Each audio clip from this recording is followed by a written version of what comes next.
Hello friends, welcome to back my YouTube channel All Rounder Aaru Gautam. So in this video we are going to discuss important and extra questions of a class 10 maths chapter 2 polynomials. So let's start. And ये questions बहुत ही ज़्यादा important है class 10 के बच्चों के लिए, क्योंकि ये CBSE में पूछे जाते हैं जो कि हमारी NCERT टेक्स्ट बुक में मेंशन नहीं किए गए हैं. तो क्वेश्चन नंबर 1 है, find a quadratic polynomial whose zeros are -3 and 6. Zeros यहाँ पे जरूरी नहीं कि यही दिए होंगे, जीरोज की वैल्यू बदली जा सकती है एज यू नो कि मैथ्स में क्या क्या पॉसिबल होता है. सो इसके जब हमें क्वाड्रेटिक जीरोज गिवन है और हमें क्वाड्रेटिक पॉलिनोमियल निकालना है. सो हमें पता नहीं है कि क्वाड्रेटिक पॉलिनोमियल क्या बनेगा. तो सोल्यूशन स्टार्ट करते हैं. सबसे पहले हमें सम ऑफ जीरोज निकालने पड़ेंगे. तो सम ऑफ जीरोज निकालने के लिए मैं जनरल फॉर्म में निकालूंगा. सो -3 + 6 = 3 एंड सिमिलरली मैं प्रोडक्ट भी कैलकुलेट कर लूंगा, product of zeros. So product of zeros क्या आ जाएगा, -3 × 6 = -18. तो मैंने यहाँ पे सम ऑफ जीरोज कैलकुलेट कर लिया 3 एंड प्रोडक्ट भी कैलकुलेट कर लिया -18.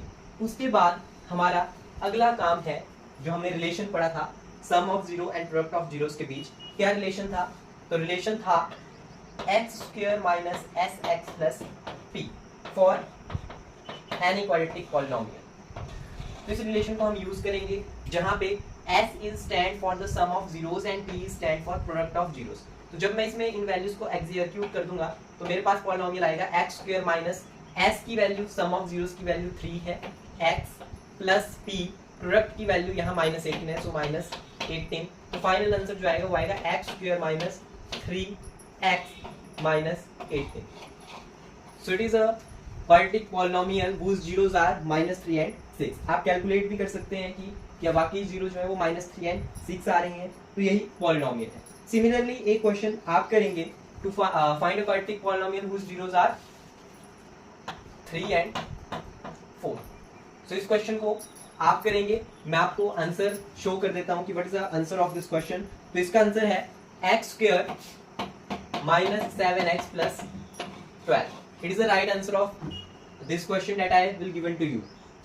x² - 7x + 12. Start करते हैं important question, question number 2.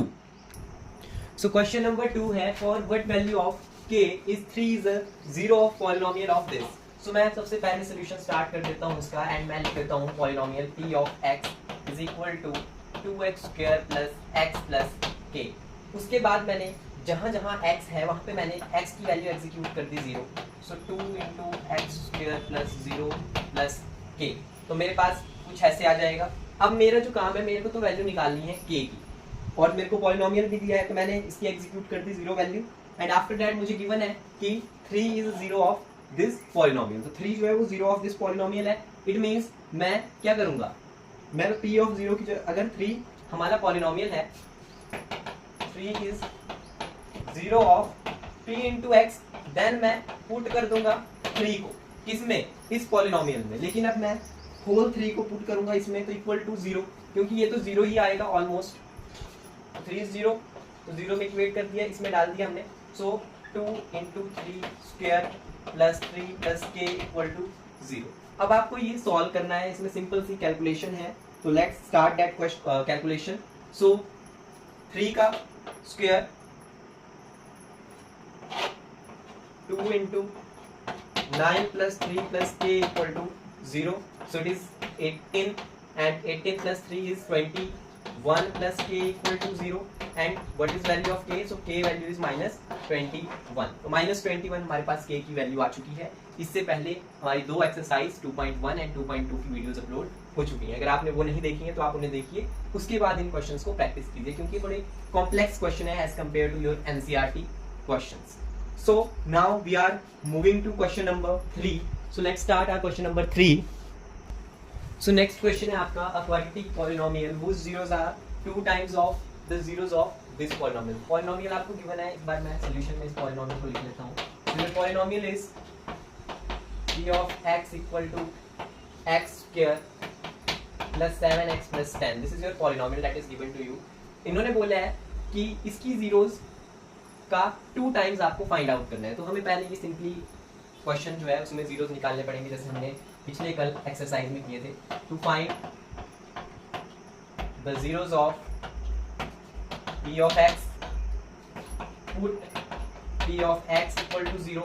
सो हमें पुट करते हैं x square plus 7x plus 10 equal to 0 and यहाँ से हमारे a b c की वैल्यू आ जाती है। तो a मेरा 1 है, b मेरा 7 है एंड c मेरा 10 है। तो a और b और c की वैल्यू हमें यहाँ से पता चल रही है। इसके बाद हम डिस्क्रिमिनेट निकालते थे, zeros are real and unequal मैं नहीं लिख रहा इस वक्त।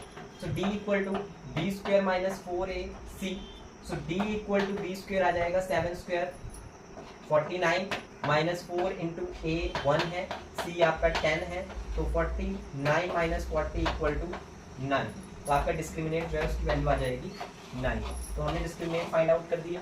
यहाँ से अब आप जीरोस निकाल सकते हैं। तो जीरोस को हम जो है वो x की टर्म्स में निकालते हैं। तो zeros are real and unequal आप डिस्क्रिमिनेट के बाद लिखेंगे।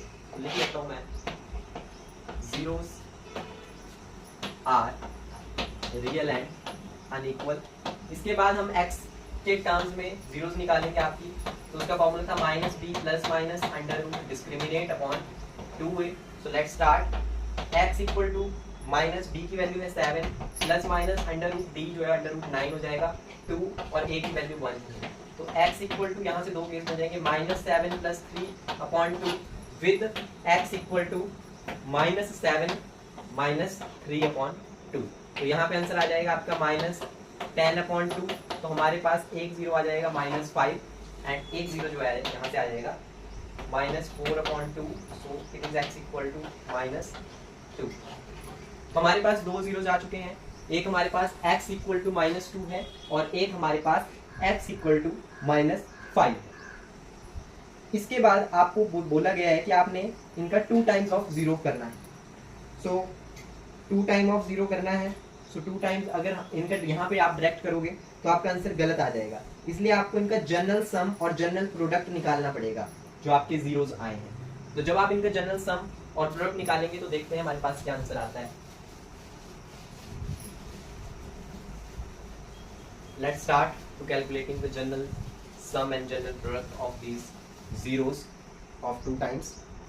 So 2 times of zeros जब आप sum में करेंगे तो s इन zeros को आपको 2 times करना पड़ेगा। हमारे जो zeros आए थे वो क्या आए थे, एक हमारे पास आया था -5 और एक हमारे पास आया था -2। तो ये हमारे zeros थे। इनका मैंने 2 टाइम्स कर दिया। 2 टाइम्स कर दिया तो -10 और -4 बन जाएंगे। अब मैं इनका जनरल सम निकालूंगा। तो जब मैं इनका जनरल सम कर दूंगा, सम ऑफ जीरोस, तो आ जाएगा -14 एंड जब मैं इनका जनरल प्रोडक्ट कैलकुलेट कर दूंगा, प्रोडक्ट ऑफ जीरोस, तो आ जाएगा 40। इसके बाद मैं उस पॉलिनोमियल को बनाने के लिए क्या करूंगा, हमारा जो रिलेशन था उसे यूज करूंगा, जो relation between sum and zeros था, x square minus s x plus p. इसके ऊपर आप ऐसे लिख सकते हैं इससे पहले, for required polynomial p into x. So इस रिलेशन को हम यूज करेंगे, x square minus s x plus p. X square minus sum आपका कितना था, -14 था और प्रोडक्ट आपका 40 था। तो required polynomial is x square plus 14x plus 40. So it is your final answer and it is a required polynomial, x square plus 14x plus 40. Now our next question is similar but that is 3 times of that polynomial और वो मैं आपको एक अलग type से कराने जा रहा हूँ। तो let's start. So I think question is visible on board. So let's start this question. So 3 times of zeros of p of x निकालने हैं आपको। p of x मैंने नीचे लिख दिया है। So इस यहाँ पे अगर हम वैसे ही करें जैसे हमने 2 टाइम्स वाले में किया तो वैसे भी कर सकते हैं, बट वो बहुत लेंथी है, इसलिए मैं इसके लिए एक शॉर्ट ट्रिक जो है या शॉर्ट तरीका जो है वो है अल्फा बीटा। सो मैंने बोला let alpha and beta are the zeros of this polynomial. So अगर अल्फा बीटा इसके जीरोस हैं तो जब हम सम ऑफ जीरोस करेंगे तो अल्फा बीटा है। सो अल्फा बीटा का क्या होगा, सम होगा। Alpha plus beta equal to, sum का फॉर्मूला क्या होता है, -b/a। b की वैल्यू क्या आएगी, 3 आ जाएगी। ये हमारा a है, ये हमारा b है और ये हमारा c है, ये आपको रिमेंबर रखना है। सो -3/a की वैल्यू 4 आ जाएगी। वैसे ही सिमिलर केस इन प्रोडक्ट में करेंगे तो product of these zeros equal to, that implies to alpha multiply beta, ये अल्फा मल्टीप्लाई बीटा एंड इसका फॉर्मूला क्या होता है, c/a। सी की क्या वैल्यू है, सी की वैल्यू है -7, ए की वैल्यू अगेन 4 है। तो अभी तक हमने अल्फा बीटा को क्लासिफाई किया, zeros of px, sum of zeros निकाला एंड प्रोडक्ट ऑफ जीरोस निकाला। अब हमें जीरोस निकालने हैं किसके, of required polynomial p of x। So उसने बोला है कितना टाइम्स करना है, 3 टाइम्स करना है। तो मैं इस जीरोस को 3 से मल्टीप्लाई करूंगा, 3 into alpha and 3 into alpha comma 3 into beta. तो मैंने 3 टाइम्स जो है वो मल्टीप्लाई कर दिया। तो सम में भी मुझे मल्टीप्लाई करना पड़ेगा। तो सम में जब मैं मल्टीप्लाई करूंगा, यहां कर देता हूं, सो सम में जब मैं मल्टीप्लाई करूंगा तो 3 अल्फा प्लस 3 बीटा ऐसे लिखूंगा। उसके बाद इसे इक्वेट करूंगा 3 इंटू अल्फा प्लस बीटा। यहां से मैं क्या कर सकता हूं, यहां से मैं 3 कॉमन ले लूंगा, तो 3 इंटू अल्फा प्लस बीटा बन जाएगा, ऐसे ऐसे बन जाएगा कॉमन।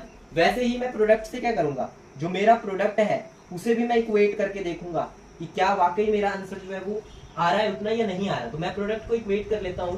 सो मेरा जो प्रोडक्ट है वो है इक्वल टू में ही आएगा, ये जैसे पहले लिखा था, सॉरी एक करेक्शन कर लीजिएगा, 3 इंटू अल्फा प्लस बीटा। अब हमने प्रोडक्ट करना है तो 3 अल्फा है ना। सो अब हम इनका सिंपली जनरल में जैसे प्रोडक्ट करते हैं वैसे कर देते हैं।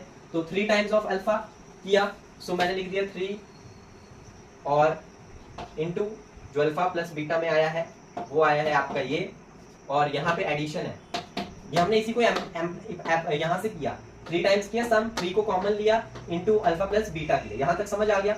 उसके बाद 3 यहीं से लिखा, अल्फा प्लस बीटा में ये वैल्यू डाल दी -3/4। सो ये वैल्यू यहाँ से आई 3 इंटू -3/4। तो इसको जब मल्टीप्लाई करेंगे आप तो बन जाएगी -9/4। तो यहाँ पे मेरी एक ये वैल्यू निकल गई -9/4। दूसरी वैल्यू निकालने के लिए मेरे को प्रोडक्ट पे जाना पड़ेगा। तो प्रोडक्ट में जाऊंगा तो मैं क्या करूंगा, 3 अल्फा इंटू 3 बीटा। प्रोडक्ट में 3 अल्फा इंटू 3 बीटा जो है वो कितना हो जाएगा, वो हो जाएगा आपका 9 into alpha beta. Alpha beta की वैल्यू कितनी है, अल्फा बीटा की वैल्यू कितनी है, अल्फा बीटा की वैल्यू है -7/4। तो मैंने पुट कर दी और ये ऐसे आ जाएगा। तो इसकी वैल्यू आ जाएगी -9 7 जा 63, तो -63/4। सो हमने जीरोस निकाल दी 3 टाइम्स में। एक जीरो हमारे पास है -9/4, एक जीरो है -63/4। नाउ अब हम इसका जो हमारा आंसर है उसे निकालते हैं जल्दी से।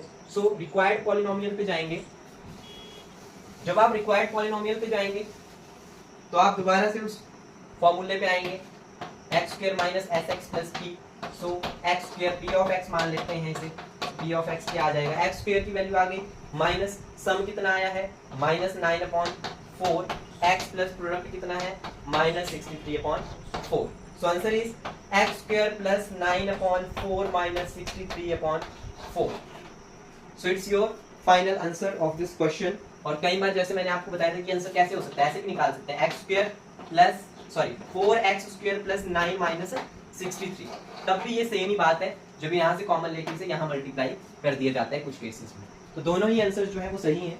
Move to our last and 5th important questions of quadratic equation.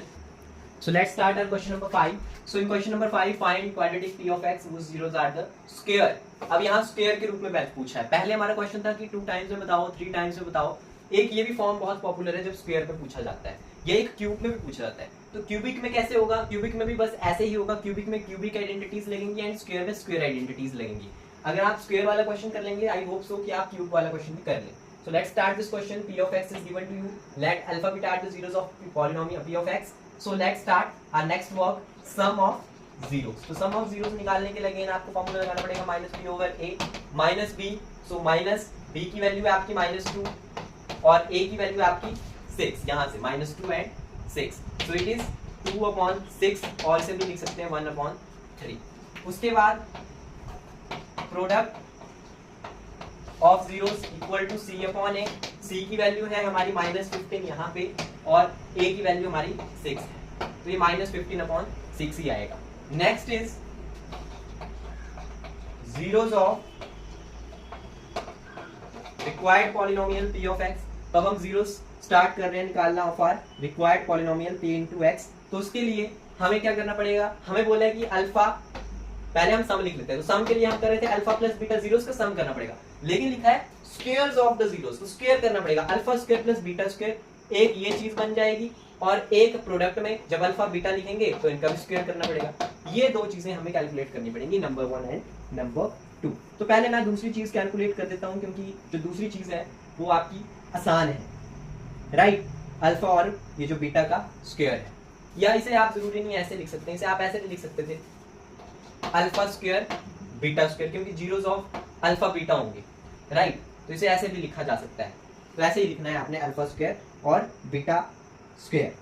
उसके बाद अब आपने अल्फा बीटा की वैल्यू निकाली है। क्या अल्फा बीटा की वैल्यू क्या आई आपकी? अल्फा बीटा की वैल्यू यहाँ पे जब आपने सम ऑफ जीरोस किया तो ये किसका सम किया? अल्फा प्लस बीटा का सम हुआ ये, और यहाँ पे जब प्रोडक्ट किया तो ये अल्फा बीटा का प्रोडक्ट हुआ। Sum alpha plus beta, product alpha into beta.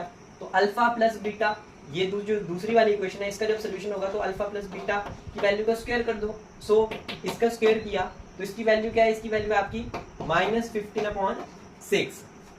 तो जो -15/6 इसमें वैल्यू आ रही है 15/6 आएगी। Are you sure? राइट। तो हमारे पास यहाँ 15/6 ही आएगा, ये कट जाएगा आपका, तो इसे हम काट देते हैं। उसके बाद इसकी स्क्वेयरिंग करेंगे। सो 3 2 6 एंड 3 5 15। सो हमें स्क्वेयर करना है -5/2 का, तो इसका जब स्क्वेयर करेंगे तो वो आ जाएगा 25/4। तो एक जीरो हमारी 25/4 आ गई, और दूसरी जीरोस जो है वो हमें इस रिलेशन से निकालनी है जो हमने यहाँ ऊपर लिखा है। तो पहली जीरो और दूसरी जीरो हमारे पास आ गई, और पहली जीरो आएगी alpha square plus beta square से। तो alpha square plus beta square से हम आपकी नेक्स्ट जीरो निकालते हैं, alpha square plus beta square से। तो ध्यान दीजिएगा कैसे निकालेंगे alpha square plus beta square से। अगर मैं इसे ऐसे लिख दूं, अल्फा प्लस बीटा का स्क्वायर -2 अल्फा बीटा, तो भी ये सही है, ये इसी के इक्वल आएगा, चाहे आप करके देख लीजिएगा, राइट। उसके बाद अब अल्फा प्लस बीटा की हमने वैल्यू निकाली थी, क्या थी? 1/3 थी हमारी वैल्यू, तो मैंने लिख दी 1/3 थी अल्फा प्लस बीटा की value. So alpha plus beta की वैल्यू 1/3 मैंने वैल्यू जो है वो यहाँ लिख दी, और इसका स्क्वायर भी लिख दिया 1/3 स्क्वायर -2 अल्फा बीटा। सो -2 अल्फा और बीटा का प्रोडक्ट। तो अल्फा और बीटा का जो प्रोडक्ट था वो हमारा ये था, यहाँ पे मैंने कट नहीं किया था। तो 3 2 6 3 5 15 -5/2 आ, सो -5/2 आ जाएगा। 2 से 2 भी कैंसिल हो जाएगा, 1/9 प्लस 5/1। सो इसे जब सॉल्व कर लोगे आप लोग तो आंसर क्या आएगा? जो फाइनल आंसर है मैं वही लिखूंगा, तो फाइनल आंसर जो है वो आ जाएगा हमारा 46/9। तो एक जीरो हमारे पास 46/9 आएगी, और एक जो हमने पहले निकाली वो क्या थी? 25/4 थी। तो रिक्वायर्ड पॉलिनोमियल के लिए हम दोबारा जाएंगे यहाँ पे, जिसमें हम रिक्वायर्ड पॉलिनोमियल लिखेंगे। So our required polynomial p of x is equal to, by relationship between zeros and polynomial, is x square minus sx plus p. So x square minus sx की वैल्यू कितनी है सम की? तो सम ये था आपका 46/9, and x plus product कितना था? 25/4। सो it is a right answer, x square minus 46/9 x plus 25/4। So I hope so you will understand these important 5 question.